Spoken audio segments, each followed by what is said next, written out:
ఆధ్యాత్మిక స్నేహవృక్షం నుండి అందరికీ వందనాలండి. సర్వజనులకు రక్షణార్థమైన మహోన్నతుని విద్య. బైబిల్ వాక్యము న్యాయాధిపతులు 6వ అధ్యాయము. ఇశ్రాయేలీయులు యెహోవా దృష్టికి దోషులైనందున యెహోవా 7 ఏండ్లు వారిని మిద్యానీయులకు అప్పగించెను. మిద్యానీయుల చెయ్యి ఇశ్రాయేలీయుల మీద హెచ్చాయెను గనుక వారు మిద్యానీయుల ఎదుట నిలువలేక కొండలోనున్న వాగులను, గుహలను, దుర్గములను తమకు సిద్ధపరచుకొనిరి. ఇశ్రాయేలీయులు విత్తనములు విత్తిన తరువాత మిద్యానీయులను, అమాలేకీయులను, తూర్పున నుండి వారును తమ పశువులను, గుడారములను తీసుకొని మిడతల దండంత విస్తారముగా వారి మీదకి వచ్చి వారి ఎదుట దిగి గాజాకు పోవునంత దూరము భూమి పంటను పాడుచేసి ఒక గొర్రెను గాని, ఎద్దును గాని, గాడిదను గాని, జీవన సాధనమైన మరి దేనిని గాని ఇశ్రాయేలీయులకు ఉండనీయలేదు. వారును వారి ఒంటెలను లెక్కలేకయుండెను. దేశమును పాడుచేయుటకు వారు దానిలోనికి వచ్చిరి. ఇశ్రాయేలీయులు మిద్యానీయుల వలన మిక్కిలి హీనదశకు వచ్చినప్పుడు వారు యెహోవాకు మొర్రపెట్టిరి.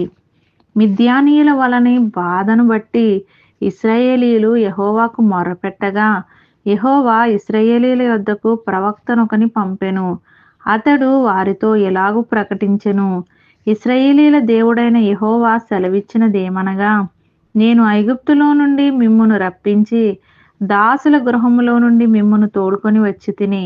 ఐగుప్తీయుల చేతిలో నుండియు మిమ్మును బాధించిన వారందరి చేతిలో నుండియు మిమ్మును విడిపించి మీ ఎదుట నుండి వారిని తోలివేసి వారి దేశమును మీకిచ్చితిని. మీ దేవుడైన యెహోవాను నేనే. మీరు అమోరీయుల దేశమున నివసించుచున్నారు. వారి దేవతలకు భయపడకుడి అని మీతో చెప్పితిని గాని మీరు నా మాట వినకపోతిరి. యెహోవా దూత వచ్చి అబీయెజ్రీయుడైన యోవాషునకు కలిగిన ఓఫ్రాలోని మస్తకి వృక్షం క్రింద కూర్చుండెను. యోవాషు కుమారుడైన గిద్యోను మిద్యానీయులకు మరుగైయుండునట్లు గానుగ చాటున గోధుమలను దుల్లగొట్టుచుండగా యెహోవా దూత అతనికి కనబడి, పరాక్రమము గల బలాఢ్యుడా, యెహోవా నీకు తోడై ఉన్నాడని అతనితో అనగా, గిద్యోను, చిత్తము నా ఏలినవాడా, యెహోవా మాకు తోడై ఉండిన ఎడల ఇదంతయు మాకేల సంభవించెను? యెహోవా ఐగుప్తులో నుండి మమ్మును రప్పించెనని చెప్పుచు మా పితరులు మాకు వివరించిన ఆయన అద్భుత కార్యములన్నీయు ఏమాయెను? యెహోవా మమ్మును విడిచిపెట్టి మిద్యానీయుల చేతికి మమ్మును అప్పగించెనని అతనితో చెప్పెను. అంతటా యెహోవా అతని తట్టు తిరిగి, బలము తెచ్చుకొని వెళ్ళి మిద్యానీయుల చేతిలో నుండి ఇశ్రాయేలును రక్షింపుము.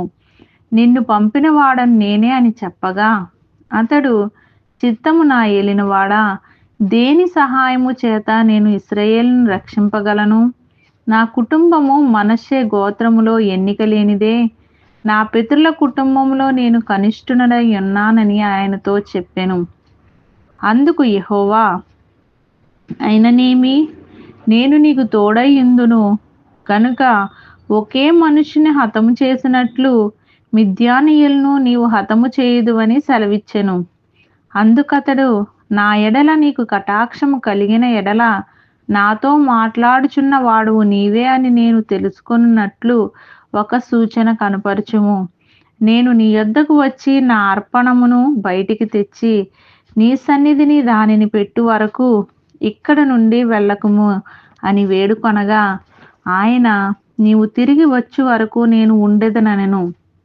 అప్పుడు గిద్యోను లోపలికి పోయి ఒక మేకపిల్లను తూమెడు పిండితో పొంగని భక్ష్యములను సిద్ధపరిచి ఆ మాంసమును గంపలో ఉంచి అది వండిన నీళ్లను కుండలో పోసి ఆయన కొరకు ఆ మస్తకి వృక్షం క్రిందికి దానిని తీసుకుని వచ్చి దగ్గర ఉంచగా దేవుని దూత ఆ మాంసమును పొంగని భక్ష్యములను పట్టుకొని రాతి మీద పెట్టి నీళ్లు పోయమని అతనితో చెప్పెను.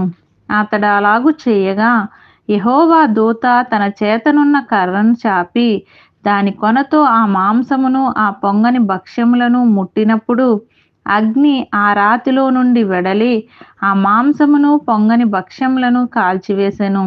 అంతటా యెహోవా దూత అతనికి అదృశ్యమాయెను.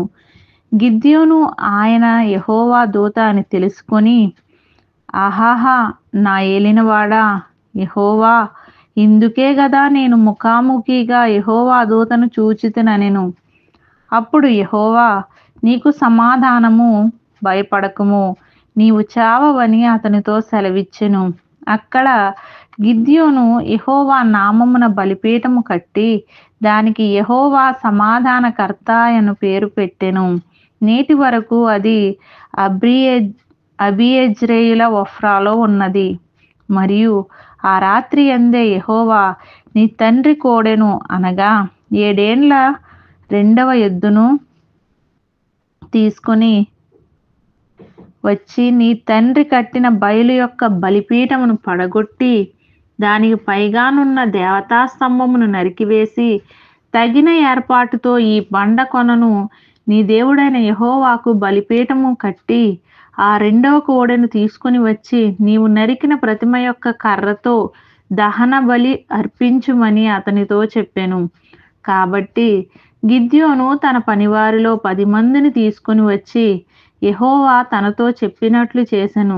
అతడు తన పితరుల కుటుంబమునకును ఆ ఊరి వారికిని భయపడినందున పగలు దానిని చెయ్యలేక రాత్రి వేళ చేసెను. ఆ ఊరి వారు వేకువనే లేచినప్పుడు బయలు యొక్క బలిపీఠము విరగగొట్టబడి ఉండెను. దానికి పైగానున్న దేవతా స్తంభమును పడద్రోయబడి ఉండెను. కట్టబడిన ఆ బలిపీఠం మీద ఆ రెండవ ఎద్దు అర్పింపబడి ఉండెను. అప్పుడు వారు ఈ పని ఎవరు చేసినదని ఒకరితోనొకరు చెప్పుకొనుచు విచారణ చేసి వెదకి యోవాషు కుమారుడైన గిద్యోను ఆ పని చేసినట్టు తెలుసుకొనిరి.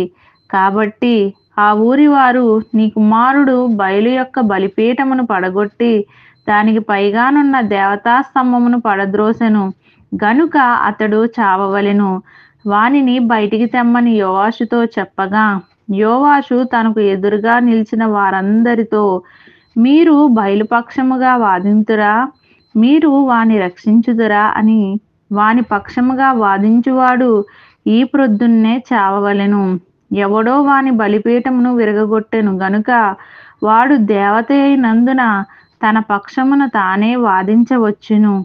ఒకడు తన బలిపీఠమును విరగగొట్టినందున అతనితో బయలు వాదించుకొననిమ్మని చెప్పి ఆ దినమున అతనికి యెరుబ్బయలను పేరు పెట్టెను. మిద్యానీయులందరును అమాలేకీయులందరును తూర్పు వారందరును కూడివచ్చి నది దాటి యెజ్రెయేలు మైదానములో దిగగా యెహోవా ఆత్మ గిద్యోనును ఆవేశించెను. అతడు బూర ఊదినప్పుడు అబీయెజెరు కుటుంబపు వారు అతని యొద్దకు వచ్చిరి. అతడు మనష్షీయులందరి యొద్దకు దూతలను పంపగా వారును కూడుకొని అతని యొద్దకు వచ్చిరి. అతడు ఆషేరు, జెబులూను, నఫ్తాలి గోత్రముల వారి యొద్దకు దూతలను పంపగా వారును కూడిన వారిని ఎదుర్కొంటకు వచ్చిరి. అప్పుడు గిద్యోను, నీవు సెలవిచ్చినట్లు నా చేత ఇశ్రాయేలీయులను రక్షింపనుద్దేశించిన ఎడల నేను కళ్ళమున గొర్రెబొచ్చు ఉంచిన తరువాత నేల అంతయు ఆరియుండగా ఆ గొర్రెబొచ్చు మీద మాత్రమే మంచు పడునెడల నీవు సెలవిచ్చినట్లు ఇశ్రాయేలీయులను నా మూలముగా రక్షించదవని నేను నిశ్చయించుకొందునని దేవునితో అనెను. అలాగున జరిగెను. అతడు ప్రొద్దుట లేచి ఆ బొచ్చును పిడిచి నీళ్లతో పాత్ర నిండు వరకు ఆ బొచ్చు నుండి మంచును పిండెను. అప్పుడు గిద్యోను, నీ కోపము నా మీద మండనీయకుము, ఇంకొక మారే ఆ బొచ్చు చేత శోధింప సెలవిమ్ము. నేల అంతటి మీద మంచు పడి ఉండగా ఆ బొచ్చు మాత్రమే పొడిగా ఉండనిమ్మని దేవునితో అనగా ఆ రాత్రి దేవుడు అలాగున చేసెను. నేల అంతటి మీద మంచు పడినను ఆ బొచ్చు మాత్రమే పొడిగా ఉండెను. ఈ మాటలు విన్న వారందరినీ దేవుడు దీవించి ఆశీర్వదించునుగాక. ఆమేన్.